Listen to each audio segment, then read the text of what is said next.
नमस्कार, DD news पर आप सभी का स्वागत है। मैं हूं आपके साथ भावना नैयर। खबरों को विस्तार से जानें, आइए नजर डाल लेते हैं सुर्खियों पर।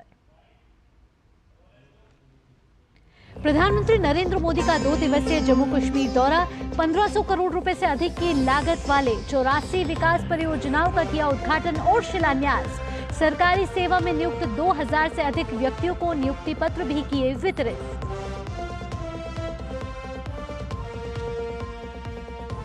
प्रधानमंत्री ने श्रीनगर में शेरे कश्मीर इंटरनेशनल कॉन्फ्रेंस सेंटर में युवाओं का सशक्तिकरण, जम्मू कश्मीर में बदलाव कार्यक्रम में लिया हिस्सा। कश्मीर वासियों को भारी संख्या में मतदान के लिए दिया धन्यवाद। कहा, जमहूरियत को लेकर भरोसे से भरा है नौजवान।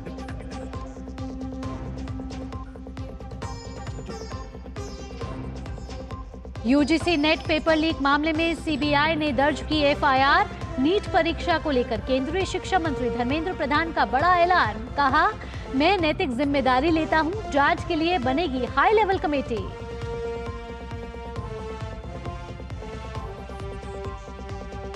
कथित नीट पेपर लीक मामले पर गरमाई सियासत। बिहार के उप मुख्यमंत्री विजय सिन्हा बोले, तेजस्वी के इशारे पर हुआ पेपर लीक। वहीं मामले पर सुप्रीम कोर्ट में हुई सुनवाई।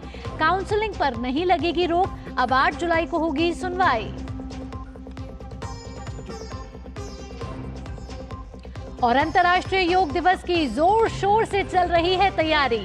देश विदेश में मची योग की धूम। 21 जून यानी कल श्रीनगर में आयोजित होगा मुख्य समारोह। उधर प्रधानमंत्री होंगे शामिल, सुरक्षा के पुख्ता इंतजाम।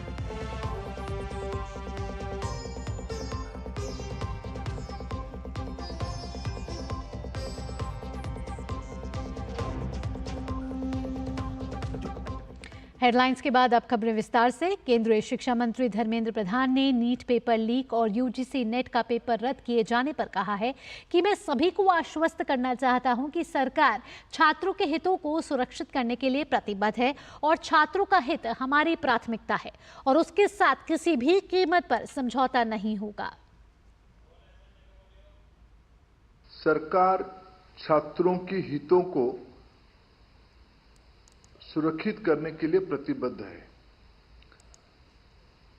पारदर्शिता के साथ हम कोई समझौता नहीं करेंगे। विद्यार्थियों के हित हमारी प्राथमिकता है। किसी भी कीमत पर उसके साथ समझौता नहीं होगा। केंद्रीय मंत्री धर्मेंद्र प्रधान ने बताया कि एनटीए में सुधार के लिए एक उच्च स्तरीय कमेटी का गठन किया जाएगा जो इस मामले की जांच करेगी। सरकार एक हाई लेवल कमेटी गठन करने जा रही है जो इस बार प्रकरण में एनटीए के संबंध में, मैंने पहले भी कहा है, एनटीए के संबंध में कई विषय सामने लाया है। एनटीए की स्ट्रक्चर, एनटीए की फंक्शनिंग, एग्जामिनेशन प्रोसेस, ट्रांसपेरेंसी और डाटा सिक्योरिटी प्रोटोकॉल को और इंप्रूव करने के लिए उस उच्च स्तरीय कमेटी से रिकमेंडेशन अपेक्षित रहेगी। हम जीरो एरर की परीक्षा के लिए प्रतिबद्ध है। सीबीआई ने भारत सरकार की शिकायत के आधार पर शिक्षा विभाग के सचिव और अज्ञात आरोपियों के खिलाफ आईपीसी की धारा 120(b) 420 के तहत मामला दर्ज किया है। शिकायत में आरोप लगाया गया है कि विश्वविद्यालय अनुदान आयोग यूजीसी को केंद्रीय गृह मंत्रालय के तहत भारतीय साइबर अपराध समन्वय केंद्र की राष्ट्रीय साइबर अपराध खतरा विश्लेषण इकाई से इनपुट प्राप्त हुआ कि राष्ट्रीय परीक्षण एजेंसी एनटीए द्वारा आयोजित यूजीसी नेट 2024 परीक्षा की गुणवत्ता के साथ समझौता हो सकता है। केंद्र की नरेंद्र मोदी सरकार परीक्षाओं की शुचिता बनाए रखने के लिए प्रतिबद्ध है और वो लगातार इस पर काम कर रही है। यही वजह है कि 18 जून को हुई यूजीसी नेट की परीक्षा में गड़बड़ी की बात सामने आने पर सरकार ने यूजीसी नेट की परीक्षा को रद्द करते हुए मामले की जांच सीबीआई को सौंप दी है। सरकार का कहना है कि जो भी दोषी होंगे उनके खिलाफ सख्त कार्रवाई की जाएगी। स्टूडेंट्स का हित हमारे लिए सर्वोपरि है और हम सभी कमिटेड हैं और सभी एजेंसी के साथ हम काम कर रहे हैं और इसीलिए प्रोएक्टिव स्टेप लिया गया है ताकि कोई भी ये क्लेम न कर पाए कि स्टूडेंट्स के हित की किसी भी तरह की कोई कॉम्प्रोमाइज की जा रही है। 18 जून को हुई यूजीसी नेट की परीक्षा में 9 लाख बच्चे शामिल हुए थे। शिक्षा मंत्रालय के मुताबिक प्रथम दृष्टया ये संकेत मिला है कि परीक्षा कराने में ईमानदारी नहीं बरती गई। इसके बाद शिक्षा मंत्रालय ने परीक्षा प्रक्रिया की पारदर्शिता सुनिश्चित करने के लिए इसे रद्द करने का आदेश नेशनल टेस्टिंग एजेंसी को दिया। अब नए सिरे से परीक्षा होगी। परीक्षा की अगली तारीख जल्द ही घोषित होगी।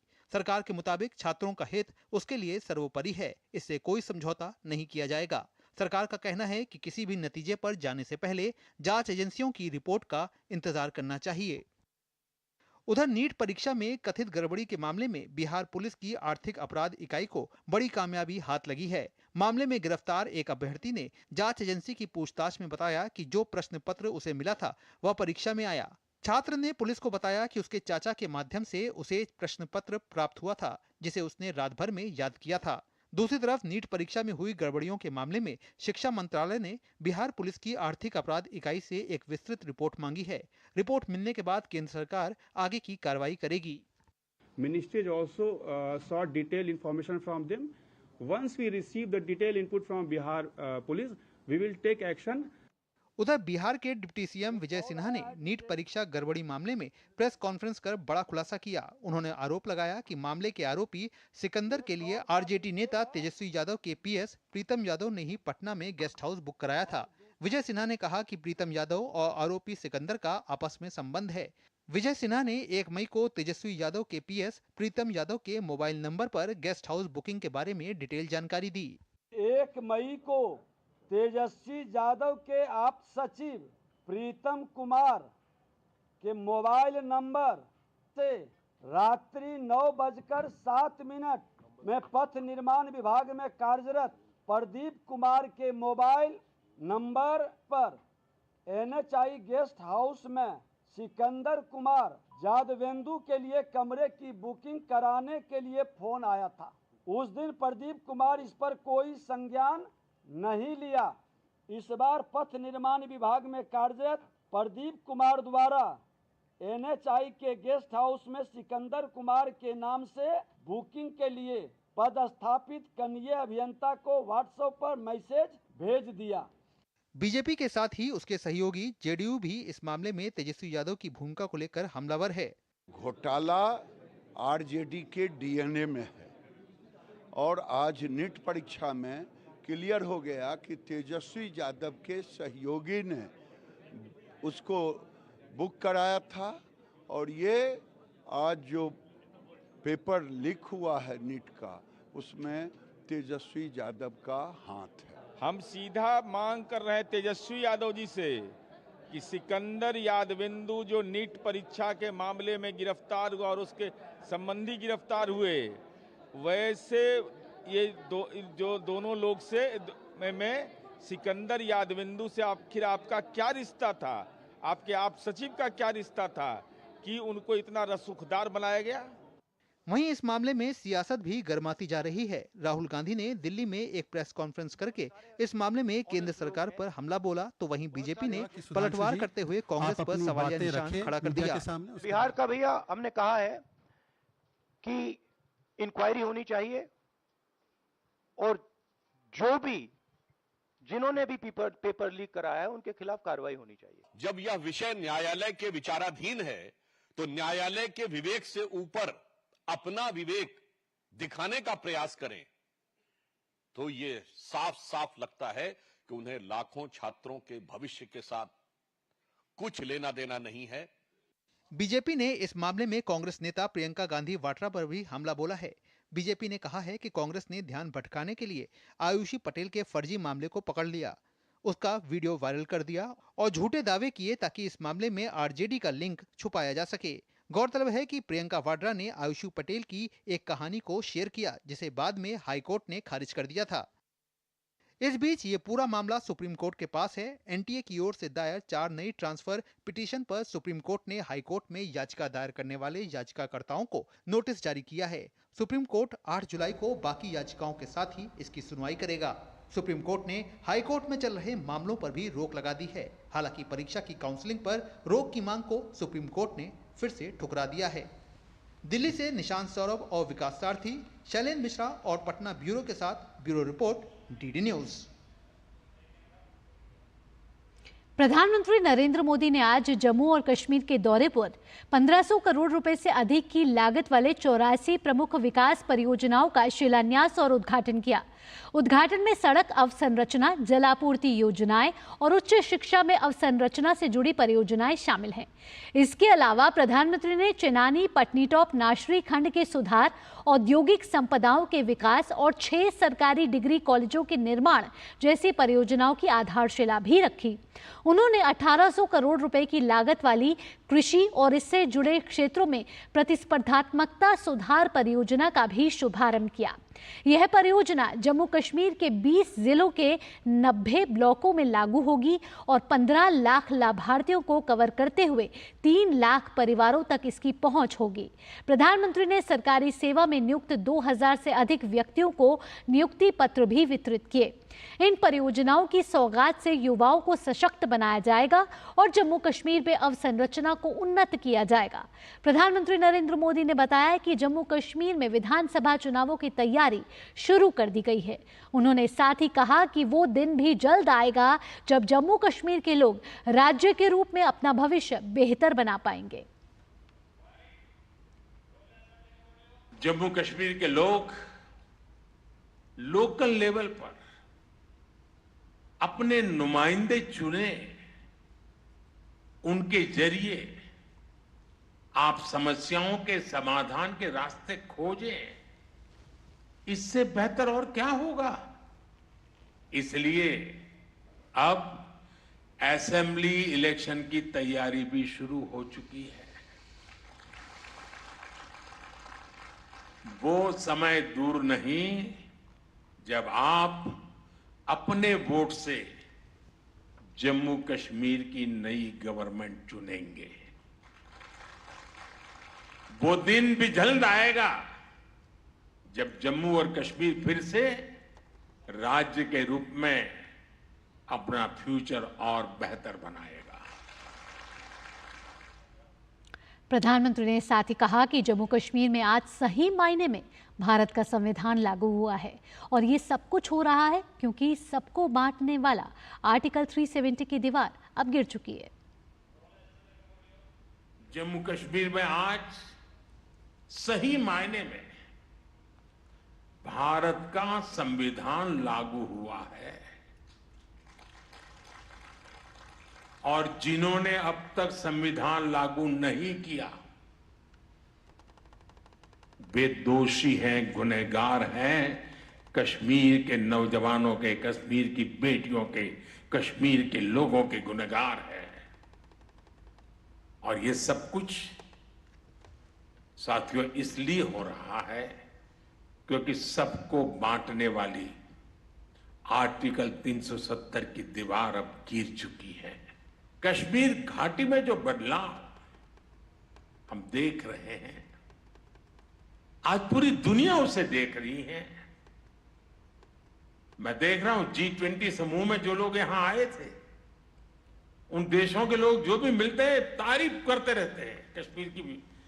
जिस प्रकार से मेहमान नवाजी हुई, बड़े गौरवगान करते हैं। आज जब श्रीनगर में G20 जैसा इंटरनेशनल इवेंट होता है तो हर कश्मीरी को गर्व से उसका सीना भर जाता है। आज जब लाल चौक पर देर शाम तक हमारे बाल बच्चे खेलते खिलखिलाते हैं तो हर भारतीय आनंद से भर जाता है। प्रधानमंत्री ने साथ ही बताया कि जम्मू कश्मीर में जो लोकतंत्र का उत्सव मना है उसकी सराहना विपक्ष को भी करनी चाहिए थी। उन्होंने कहा कि विपक्ष ने अच्छे काम में भी निराश किया है। ये भारत की डेमोक्रेसी और संविधान के बनाए रास्तों पर चलकर नई इबारत लिखने की शुरुआत है। मुझे और खुशी होती अगर हमारा विपक्ष भी कश्मीर में इतने उमंग उत्साह के साथ जो लोकतंत्र का उत्सव मनाया गया, इतनी भारी मात्रा में मतदान हुआ, ये जो उमंग उत्साह का माहौल है, काश अच्छा होता मेरे देश के विपक्ष के लोगों ने भी मेरे कश्मीर के भाई बहनों की तारीफ की होती, उनका हौसला बुलंद किया होता तो मुझे बहुत खुशी होती। लेकिन विपक्ष ने ऐसे अच्छे काम में भी देश को निराश ही किया है। साथियों, जम्मू कश्मीर में आ रहा ये बदलाव हमारी सरकार की बीते 10 सालों की कोशिशों का नतीजा है। प्रधानमंत्री ने कहा कि अमन और इंसानियत के दुश्मनों को जम्मू कश्मीर की तरक्की पसंद नहीं है। आज वो आखिरी कोशिश कर रहे हैं कि जम्मू कश्मीर का विकास रुक सके। अमन और इंसानियत के दुश्मनों को जम्मू कश्मीर की तरक्की पसंद नहीं है। आज वो आखिरी कोशिश कर रहे हैं कि जम्मू कश्मीर का विकास रुक सके, यहां अमन चैन स्थापित न हो। हाल ही में जो आतंकी वारदातें हुई हैं, उन्हें सरकार ने बहुत गंभीरता से लिया है। गृह मंत्री जी ने जम्मू कश्मीर प्रशासन के साथ मिलकर सारी व्यवस्थाओं को रिव्यू किया है। मैं आपको आश्वस्त करता हूं कि जम्मू कश्मीर के दुश्मनों को सबक सिखाने में कोई कोर कसर बाकी नहीं छोड़ेंगे। जम्मू कश्मीर की नई पीढ़ी स्थायी शांति के साथ ही जिएगी। जम्मू कश्मीर ने तरक्की का जो रास्ता चुना है, उस रास्ते को हम और मजबूत करेंगे। पीएम ने साथ ही कहा कि जनता को सरकार की नीति और नीयत पर भरोसा है। उन्होंने कहा कि सरकार ने जनता की उम्मीदों पर प्रदर्शन किया है। जनता को सिर्फ हम पर विश्वास, और ये विश्वास कि उनकी एस्पिरेशंस को हमारी सरकार ही पूरा कर सकती है। जनता को हमारी नीयत पर, हमारी सरकार की नीतियों पर भरोसा है, उसको ये थप्पा लगा है। और ये जो एस्पिरेशनल सोसाइटी है, वो निरंतर अच्छा परफॉर्मेंस चाहती है, वो तेज गति से रिजल्ट चाहती है। उसे अब लेट लतीफी स्वीकार नहीं है। होती है, चलता है, हो जाएगा, देखेंगे, ऐसा करो फिर मिलेंगे, वो जमाना चला गया। ये मिजाज है आज। जनता की उम्मीदों पर चलते हमारी सरकार परफॉर्म करके दिखाती है, रिजल्ट ला करके दिखाती है। इसी परफॉर्मेंस के आधार पर 60 साल के बाद, 6 दशक के बाद तीसरी बार किसी सरकार को हमारे देश ने चुना है। और इस चुनाव के नतीजों ने, ये तीसरी बार सरकार बनने की घटना ने पूरी दुनिया को बहुत बड़ा संदेश दिया है। युवाओं को सशक्त बनाना, जम्मू कश्मीर में बदलाव लाना के उद्देश्य से प्रेरित कार्यक्रम से क्षेत्र के विकास को बल मिला है। प्रधानमंत्री नरेंद्र मोदी ने युवाओं के स्टार्टअप की सराहना की। उन्होंने विभिन्न स्टॉलों का निरीक्षण भी किया और विशिष्ट उपलब्धि हासिल करने वाले युवाओं के साथ बातचीत की। इस दौरान युवाओं ने सरकार द्वारा स्टार्टअप योजना के लिए उठाए गए कदमों की सराहना की। जो स्टॉल लगाए गए थे उसमें साइबर सुरक्षा, सूचना प्रौद्योगिकी, होम स्टे और आयुष विभाग से जुड़े स्टार्टअप शामिल हैं। प्रधानमंत्री ने स्टार्टअप की दुनिया में जम्मू कश्मीर का डंका बजने पर खुशी व्यक्त की। केंद्रीय कैबिनेट ने बुधवार को ऊर्जा क्षेत्र में एक अहम पहल करते हुए 7,453 करोड़ रुपए के कुल परिव्यय के साथ अपतटीय पवन ऊर्जा परियोजनाओं के लिए व्यवहार्यता अंतर वित्त पोषण VGF योजना को मंजूरी देती है। इसके तहत गुजरात और तमिलनाडु में से 500 मेगावाट की 2 अपतटीय पवन ऊर्जा परियोजनाएं स्थापित की जाएंगी। केंद्र सरकार के इस फैसले का स्वागत करते हुए पावर ग्रिड के पूर्व अध्यक्ष और प्रबंध निदेशक डॉक्टर राजेंद्र प्रसाद ने बताया कि अपतटीय पवन ऊर्जा परियोजनाएं हमारे पावर सेक्टर में अहम भूमिका निभाएंगी और इनके शुरू होने से थर्मल पावर पर हमारी निर्भरता कम हो जाएगी। सबसे अहम भूमिका ये ऑफशोर विंड हमारे पावर सेक्टर में प्ले करेगा। इसमें थोड़ी सी हमारे हिसाब से थोड़ी सी देर हो गई, उसका रीजन भी है, इसमें किसी की कमी वैसे नहीं है। रीजन ये है कि ऑफशोर प्लांट लगाने में उसके लिए इंफ्रास्ट्रक्चर बनाना पड़ेगा। जैसे पोर्ट के बारे में, सी पोर्ट के बारे में बात हुआ है, इसमें 6,000 करोड़ भी ईयरमार्क किया गया है। फिर ट्रांसपोर्टेशन, सप्लाई चेन, मटेरियल को ले जाना, बड़ी बड़ी हेवी मशीन्स लगती हैं इसमें, तो उसके प्रिपरेशन में टाइम लगता है, इसलिए डिले हुआ। बट राइट मोमेंट पर हम राइट डिसीजन लिए हैं और हमें चाहिए कि more and more offshore plant हम बनाएं। थर्मल पर हमारी जो डिपेंडेंस चल रही है उसको कम करने के लिए सोलर को और विंड को, ऑफशोर विंड को जब हम क्लब करेंगे तो इसकी अवेलेबिलिटी करीब करीब थर्मल पावर प्लांट के बराबर आ जाएगी। अपतटीय पवन ऊर्जा परियोजनाओं की स्थापना से जुड़े केंद्र सरकार के फैसले को वरिष्ठ पत्रकार शिशिर सिन्हा ने बेहद महत्वपूर्ण बताया है। उन्होंने कहा कि 2015 में नवीकरणीय ऊर्जा को लेकर जो लक्ष्य तय किया गया था उसे हासिल करने में इससे बहुत मदद मिलने वाली है।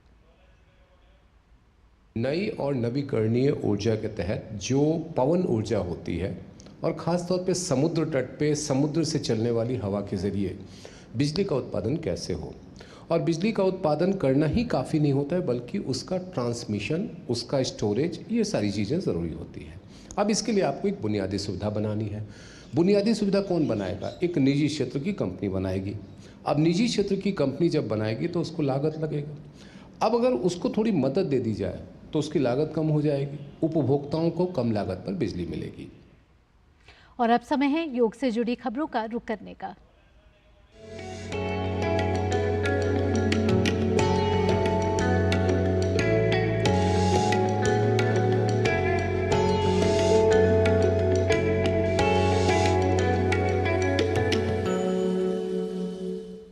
भारत की विरासत के प्रतीक योग को बढ़ावा देने के लिए आयुष मंत्रालय निरंतर प्रयासरत है।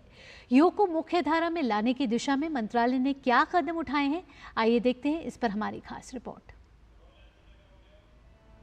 मोदी सरकार ने पिछले दशक में राष्ट्रीय और अंतर्राष्ट्रीय दोनों मंचों पर योग को बढ़ावा दिया है। वर्ष 2014 में संयुक्त राष्ट्र द्वारा 21 जून को अंतर्राष्ट्रीय योग दिवस के रूप में मान्यता देना भारत के लिए एक महत्वपूर्ण उपलब्धि थी। योग भारत के प्राचीन ज्ञान और आध्यात्मिक विरासत का प्रतीक है, जो सीमाओं से परे सद्भावना को बढ़ावा देता है। वर्ष 2023 में प्रधानमंत्री नरेंद्र मोदी के नेतृत्व में योग दिवस कार्यक्रम के दौरान एक योग सत्र में कई देशों के लोगों के शामिल होने पर गिनीज विश्व रिकॉर्ड बना था। सूरत में 1.5 लाख से ज्यादा प्रतिभागियों ने अंतर्राष्ट्रीय योग दिवस के मौके पर एक साथ योग किया और इसने भी एक दूसरा रिकॉर्ड बनाया। देश में 2014 में आयुष मंत्रालय के गठन ने योग को मुख्य धारा में लाने की दिशा में एक महत्वपूर्ण कदम उठाया। इस मंत्रालय ने नमस्ते योग ऐप जैसी पहल की शुरुआत की, जिससे योग संसाधनों को सभी के लिए सुलभ बनाया जा सके। नई शिक्षा नीति 2020 योग को स्कूली पाठ्यक्रम में शामिल करती है।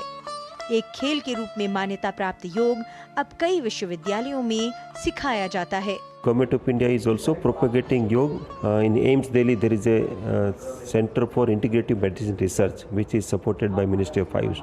So that center is doing a lot of research on yoga. NIMHANS is doing a lot of research on yoga. There are global institutions, NIH, USA is doing a lot of research on yoga.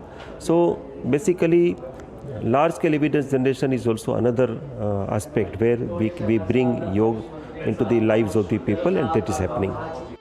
जमीनी स्तर और कार्यस्थलों पर हर आंगन योग जैसे कार्यक्रम योग को बढ़ावा देते हैं। वहीं योग भारतमाला, योग सागरमाला और योग माई प्राइड फोटोग्राफी प्रतियोगिता जैसी पहल योग का विस्तार करती हैं।